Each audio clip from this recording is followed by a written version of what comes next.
Lecture de la lettre de saint Paul apôtre aux Éphésiens. Paul, apôtre du Christ Jésus par la volonté de Dieu, à ceux qui sont sanctifiés et habitent à Éphèse, à ceux qui croient au Christ Jésus. À vous la grâce et la paix, de la part de Dieu notre Père et du Seigneur Jésus-Christ. Béni soit Dieu, le Père de notre Seigneur Jésus-Christ. Il nous a bénis et comblés des bénédictions de l'Esprit, au ciel, dans le Christ. Il nous a choisis, dans le Christ, avant la fondation du monde, pour que nous soyons saints, immaculés devant lui, dans l'amour. Il nous a prédestinés à être, pour lui, des fils adoptifs, par Jésus le Christ. Ainsi l'a voulu sa bonté, à la louange de gloire de sa grâce, la grâce qu'il nous donne dans le Fils bien-aimé. En lui, par son sang, nous avons la rédemption, le pardon de nos fautes. C'est la richesse de la grâce que Dieu a fait déborder jusqu'à nous en toute sagesse et intelligence. Il nous dévoile ainsi le mystère de sa volonté, selon que sa bonté l'avait prévu dans le Christ, pour mener les temps à leur plénitude, récapituler toutes choses dans le Christ, celles du ciel et celles de la terre.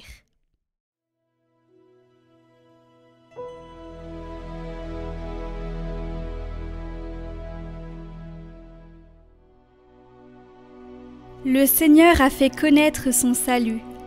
Chantez au Seigneur un chant nouveau, car il a fait des merveilles. Par son bras très saint, par sa main puissante, il s'est assuré la victoire. Le Seigneur a fait connaître sa victoire et révélé sa justice aux nations. Il s'est rappelé sa fidélité, son amour, en faveur de la maison d'Israël. La terre tout entière a vu la victoire de notre Dieu. Acclamez le Seigneur terre entière, sonnez, chantez, jouez. Jouez pour le Seigneur sur la cithare et tous les instruments. Au son de la trompette et du cor, acclamez votre roi, le Seigneur.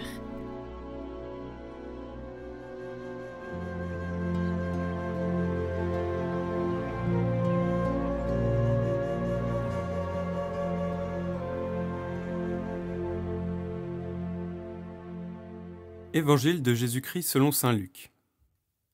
En ce temps-là, Jésus disait : « Quel malheur pour vous, parce que vous bâtissez les tombeaux des prophètes, alors que vos pères les ont tués. Ainsi, vous témoignez que vous approuvez les actes de vos pères, puisque eux-mêmes ont tué les prophètes, et vous, vous bâtissez leurs tombeaux.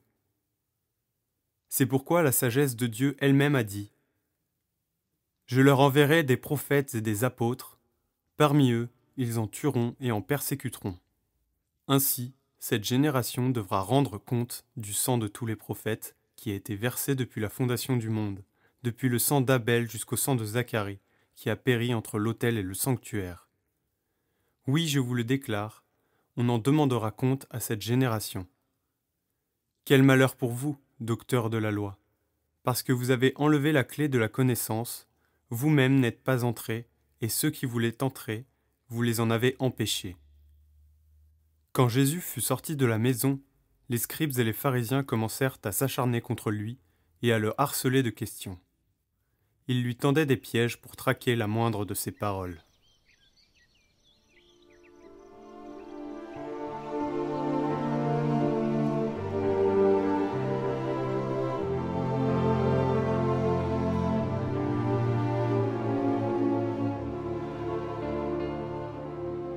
Commentaire de saint Grégoire de Nazianze. Celui que tu méprises maintenant, il fut un temps où il était au-dessus de toi. Celui qui est homme maintenant était éternellement parfait. Il était au commencement sans cause, puis il s'est soumis aux contingences de ce monde. C'était pour te sauver toi qu'il insulte, toi qui méprises Dieu parce qu'il a pris ta nature grossière. Il a été enveloppé de l'ange, mais en se levant du tombeau, il s'est débarrassé de son linceul. Il a été couché dans une mangeoire, mais glorifié par les anges, annoncé par une étoile, adoré par les mages. Il a dû fuir en Égypte, mais il a libéré ce pays des superstitions des Égyptiens. Il n'avait ni forme, ni beauté devant ses ennemis, mais pour David, il était le plus beau des enfants de l'homme. Et sur la montagne qui a resplendi, plus éblouissant que le soleil, comme homme, il a été baptisé, mais comme Dieu, il a effacé nos péchés. Il n'avait pas besoin d'être purifié, mais il voulait sanctifier les eaux. Comme homme, il a été tenté, mais comme Dieu, il a triomphé, lui qui a vaincu le monde. Il a eu faim, mais il a nourri des milliers, lui qui est le pain vivant descendu du ciel. Il a eu soif, mais s'est écrié, si quelqu'un a soif, qu'il vienne à moi et qu'il boive. Il a connu la fatigue, mais il est le repos de tous ceux qui peinent et ploient sous le fardeau. Il se fait appeler Samaritain et possédé du démon. Mais c'est lui qui sauve l'homme qui était tombé aux mains des voleurs et qui met les démons en fuite. Il prie, mais c'est lui-même qui exauce les prières. Il pleure, mais c'est lui qui fait cesser les pleurs. Il est venu à vil prix, mais c'est lui qui rachète le monde et à grand prix par son propre sang. Comme une brebis, on le mène à la mort. Mais il conduit au vrai pâturage Israël, et aujourd'hui toute la terre. Comme un agneau, il se tait, mais il est la parole annoncée par la voix de celui qui crie au désert. Il a donc été infirme et blessé, mais c'est lui qui guérit toute maladie et toute infirmité. Il a été élevé sur le bois et il y a été cloué, mais c'est lui qui nous restaure par l'arbre de vie. Il meurt, mais il fait vivre et détruit la mort. Il est enseveli, mais il ressuscite, et montant aux cieux, libère les âmes des enfers.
Seigneur, votre action de grâce, de la détresse, il vous a tiré du lieu de la mort, du fond des enfers, par son Fils, il vous a sauvé.